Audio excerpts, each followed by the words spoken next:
સુરત શહેરમાં ચોરી અને ચેઇન સ્નેચિંગના સતત વધતા ગુનાઓની સ્થિતિ વચ્ચે ક્રાઇમ બ્રાન્ચે ઉત્તર પ્રદેશથી આવેલી એક ગેંગના 3 સભ્યોને ઝડપી પાડી ગુનાઓની કડી ઉકેલી છે. લસકાણા ભાતાગામ રોડ ઉપર મોગલધામ નજીક એક 65 વર્ષીય ખેડૂત રમણભાઈ છોટુભાઈ પટેલ પોતાનું દૈનિક કામ પૂરું કરીને મોટરસાયકલ ઉપર ઘરે જઈ રહ્યા હતા.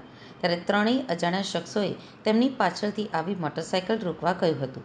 આરોપીઓ યુપીથી સુરત શહેરમાં આવી મહિલાઓ અને વૃદ્ધોને નિશાન બનાવી ચોરી અને ચેઇન સ્નેચિંગને અંજામ આપતા હતા.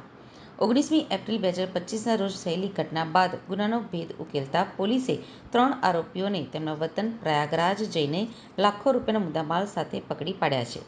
જ્યારે ખેડૂત મોટરસાયકલ ઊભી રાખી ત્યારે તેઓના ગળામાં પહેરેલી સોનાની ચેઇન લૂંટી ત્રણેય જણા મોટરસાયકલ લઈને ફરાર થઈ ગયા હતા. આરોપીઓ ઉત્તર પ્રદેશના હોવાનું પણ સામે આવ્યું હતું. ખેડૂતે લસકાણા પોલીસ સ્ટેશનમાં 3 અજાણ્યા શખ્સો વિરુદ્ધ ફરિયાદ નોંધાવી હતી. આ ફરિયાદના આધારે સુરત શહેર ક્રાઇમ બ્રાન્ચે તપાસ શરૂ કરી હતી. આસપાસના સીસીટીવી ફૂટેજ ચકાસ્યા. ટેકનિકલ સર્વેલન્સ અને હ્યુમન સર્વેલન્સથી મળેલી માહિતીના આધારે આરોપી ઉત્તર પ્રદેશના પ્રયાગરાજના હોવાનું બહાર આવ્યું હતું. ત્યારબાદ પોલીસે તુરંત ટીમ મોકલી ત્રણેય આરોપીઓને તેમના વતનથી ઝડપી પાડ્યા હતા. કામરેજમાંથી બાઇક ચોરી કરી ચેઇન સ્નેચિંગને અંજામ આપ્યો હતો.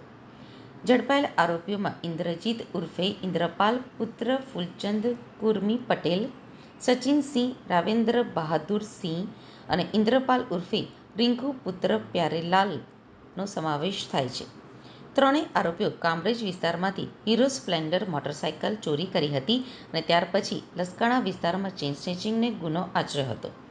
તેઓએ ચોરી કરેલ મોટરસાયકલ લક્ષ્મી મોહન ઇન્ડસ્ટ્રીઝ પાસે પાર્ક કરી ટ્રેન દ્વારા ઉત્તર પ્રદેશ ફરાર થઈ ગયા હતા. કુલ ₹3,92,700નો મુદ્દામાલ કબજે કર્યો હતો.